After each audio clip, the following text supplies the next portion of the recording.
দ্বিতীয় বক্তাকে সুন্দর সুন্দর কথা বললেন। আল্লাহ তাআলা আমাদের সবাইকে আমল করার তৌফিক দান করুন, বলেন আমিন। এখন আপনাদের সামনে বক্তব্য পেশ করবেন কোরআন এবং হাদিস থেকে জনাব হযরত মাওলানা নজরুল ইসলাম, সহকারী অধ্যাপক, উল্লাপাড়া কামিল মাদ্রাসা।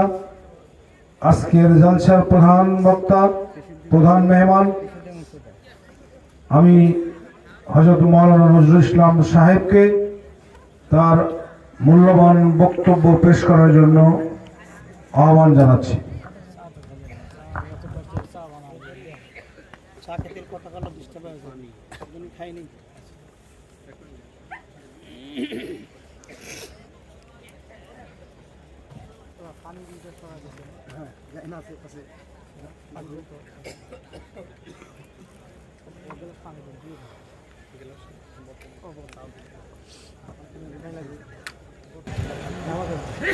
السلام عليكم ورحمة الله.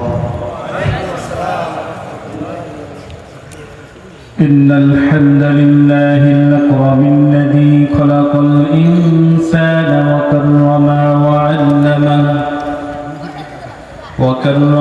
وعلمه من البيان ما لم يعلم، فسبحان الذي لا يحصى امتنانه باللسان ولا بالقلم. نشهد أن لا إله إلا الله وحده لا شريك له، ونشهد أن سيدنا وحبيبنا ومولانا محمدا عبده ورسوله الذي أرسله بالحق بشيرا ونذيرا وداعيا إلى الله بإذنه وسراجا منيرا. فقد قال الله تعالى في كلامه المجيد وفرقانه الحميد সকলেই পড়ুন আউযু বিল্লাহি মিনাশ শাইতানির রাজীম। বিসমিল্লাহির রাহমানির রাহিম। ইন্নাল্লাহা ওয়া মালাইকাতাহু يصلون على النبي يا أيها الذين آمنوا صلوا عليه وسلموا تسليما. اللهم صل على سيدنا مولانا محمد وعلى آل سيدنا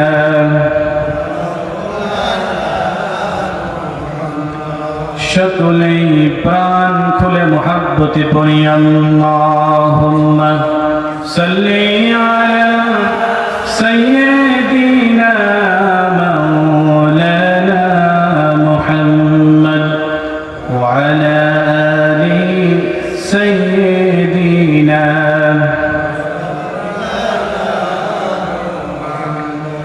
মন আমার কাঁদে রে, দিল আমার কাঁদে রে, যেতে সোনারে মদিনায়। মন আমার কাঁদে রে, দিল আমার কাঁদে রে, যেতে সোনারে মদিনায়। ওই মদিনার পথের ধুলি, ওই মদিনার পথের ধুলি জোড়ায় মন বেদনা। আল্লাহুম্মা সাল্লি আলা সাইয়্যিদিনা মাওলানা মুহাম্মদ ওয়া আলা আলি সাইয়্যিদিনা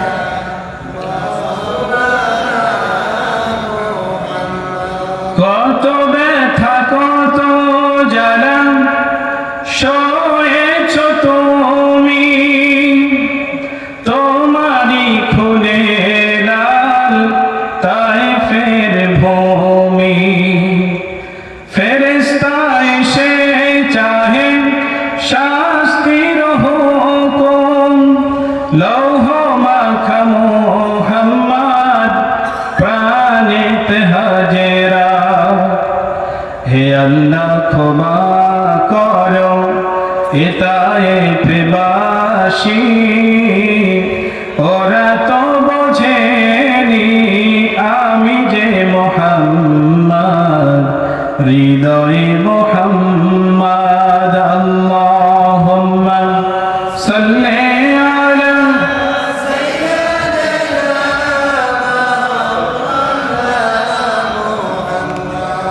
وعلى آل سيدنا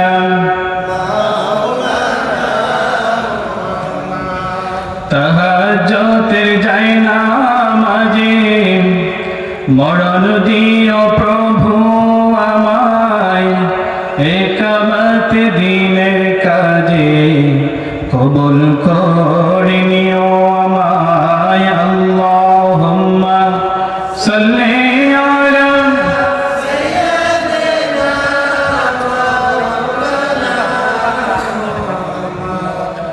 وعلى آل سيدنا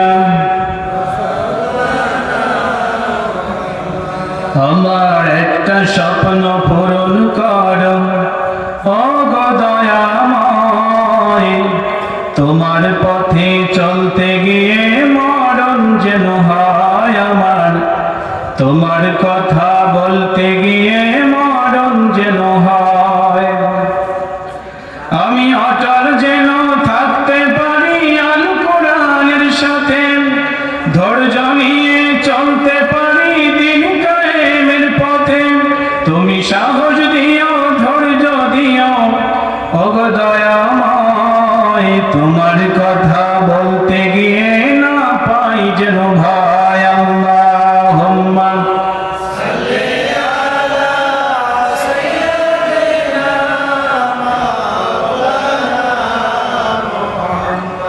وعلى آل سيدنا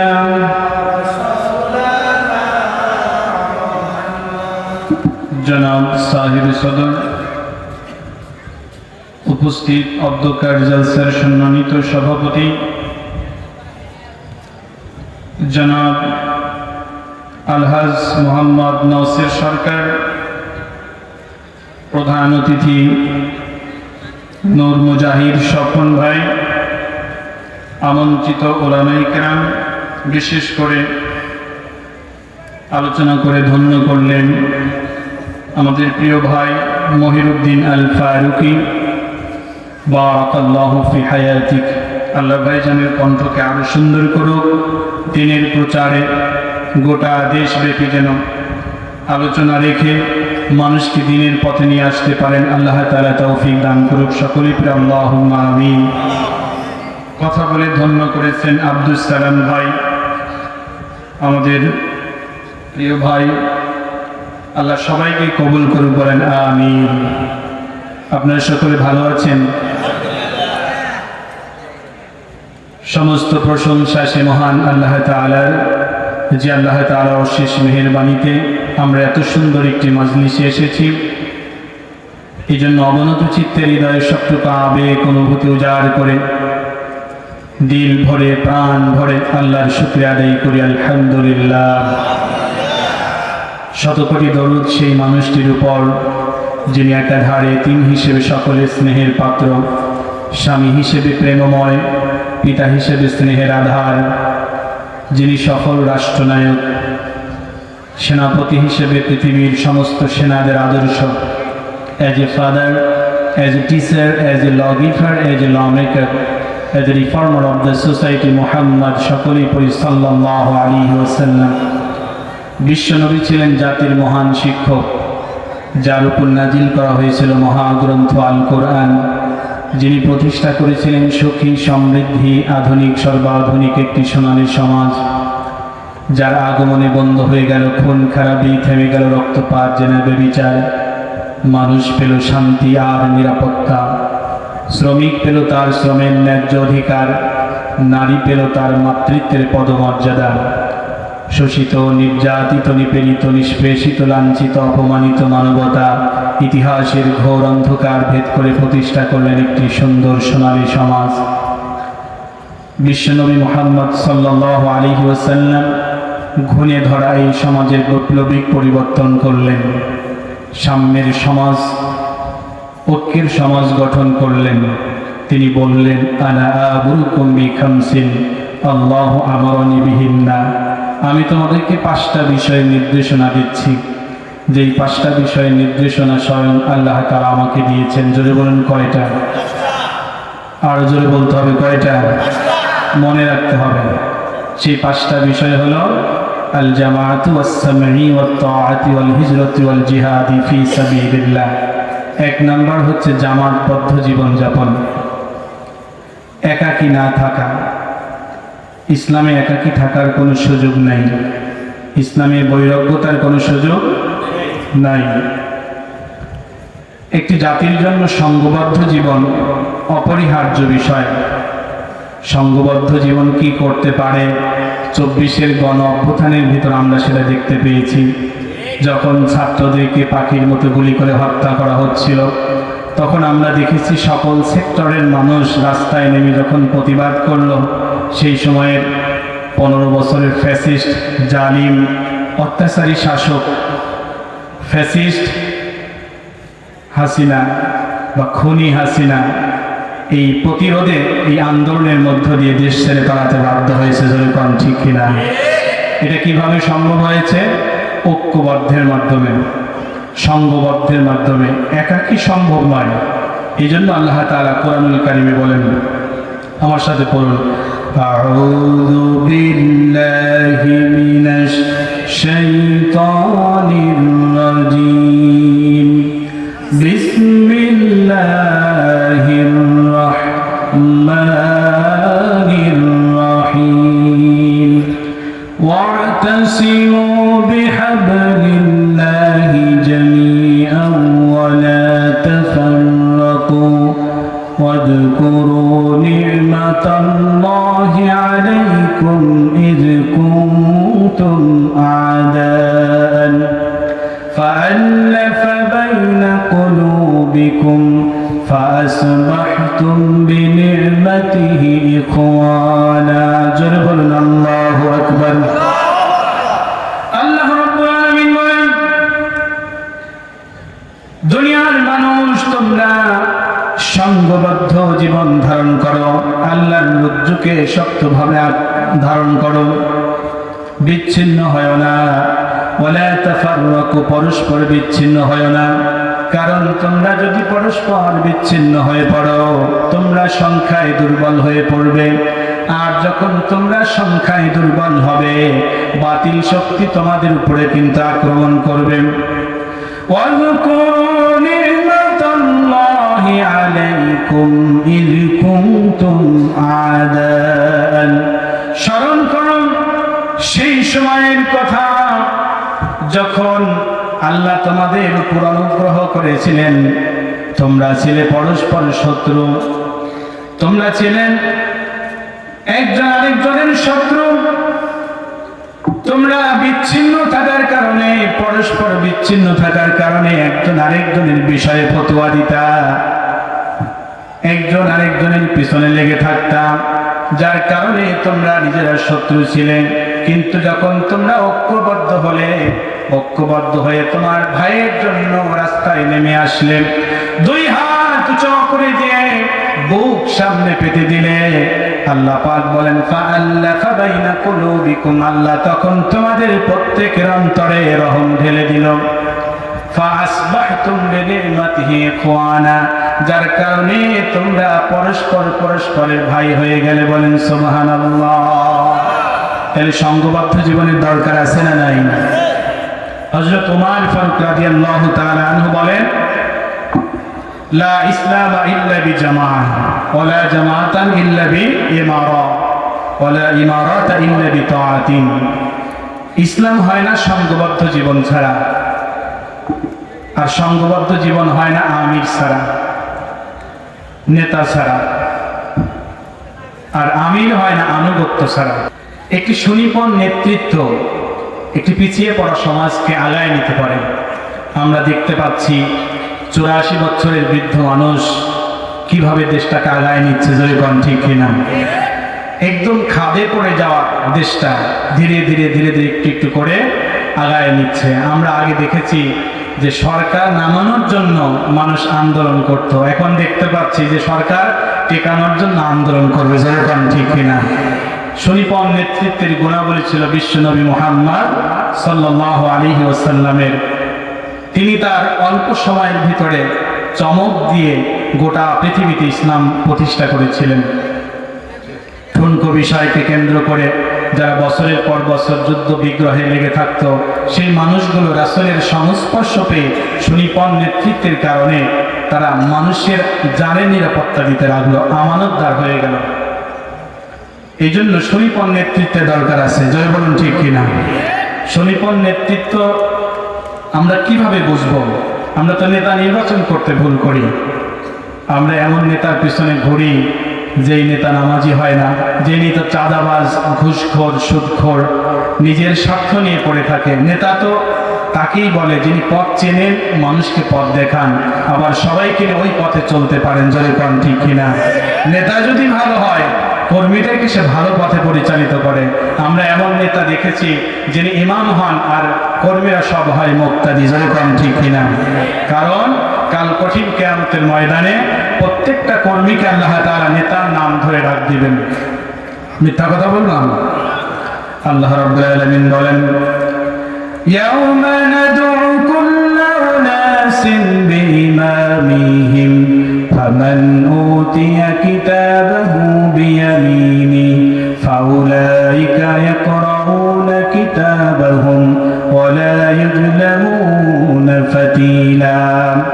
আল্লাহ রাব্বুল আলামিন বলেন, কাল কঠিন কিয়ামতের ময়দানে সকল মানুষকে তাদের নেতার নাম ধরে ডাকা হবে।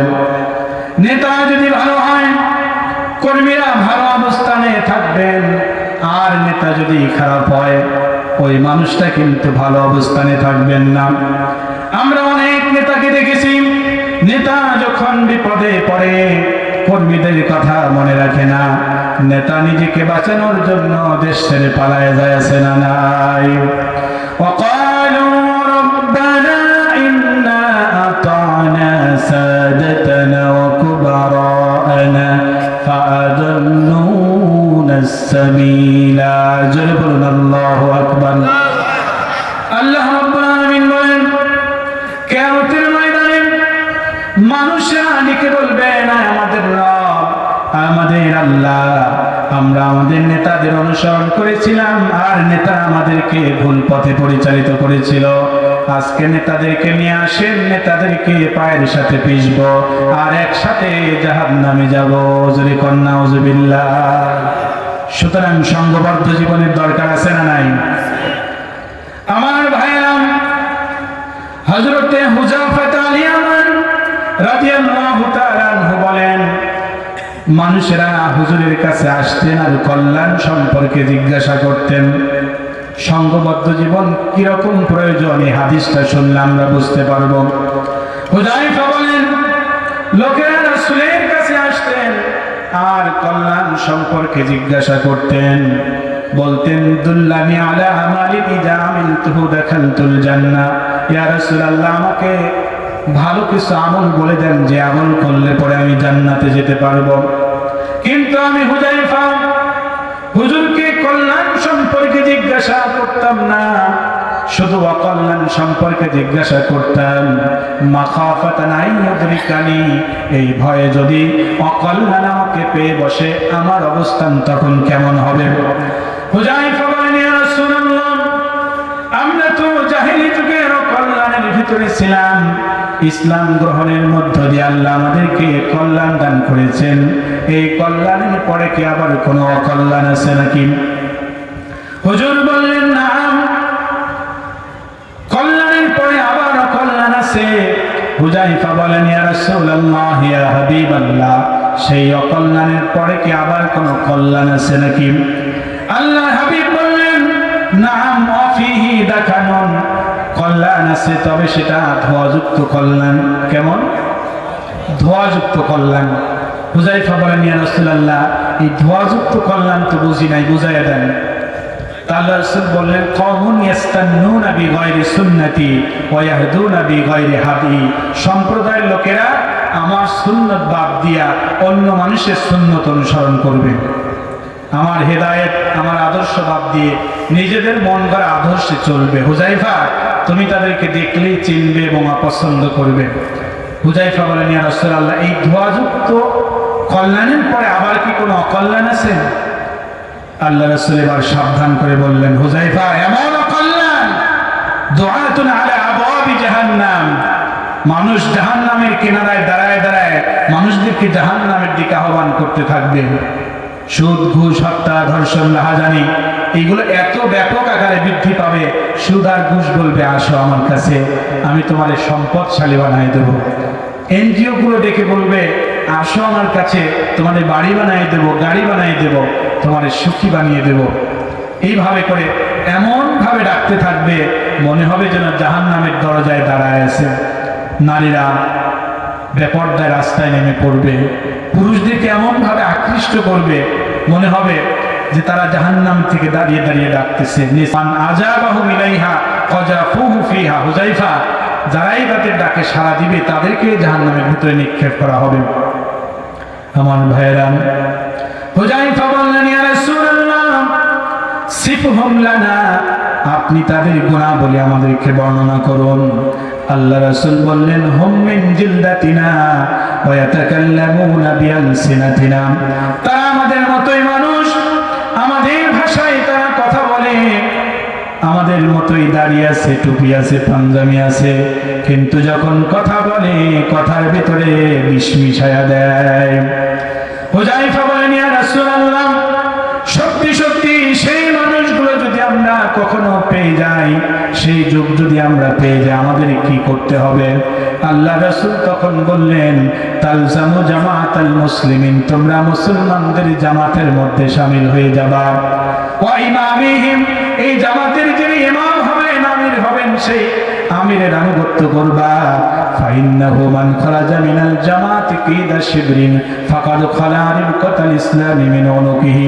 শুনে রাখো গোটা পৃথিবীর মানুষ, কোন মানুষ যদি জামাতবদ্ধ জীবন থেকে 1 বিঘত পরিমাণ সরে আসে, 1 বিঘত মানে এতটুকু, 1 বর যেটাকে আমরা বলি, জামাতবদ্ধ জীবন থেকে 1 বিঘত পরিমাণ যদি কোনো মানুষ চলে আসে, একাকী হয়ে যায়, সে যেন তার ঘাট থেকে ইসলামকে টেনে খুলে ফেললো। জোরে কন্যা নাউযুবিল্লাহ। তাহলে আল্লাহ রাসূল কয়টা গুণের কথা বলেছিলেন? 5টা গুণ। আমরা প্রথমে কি শিখলাম?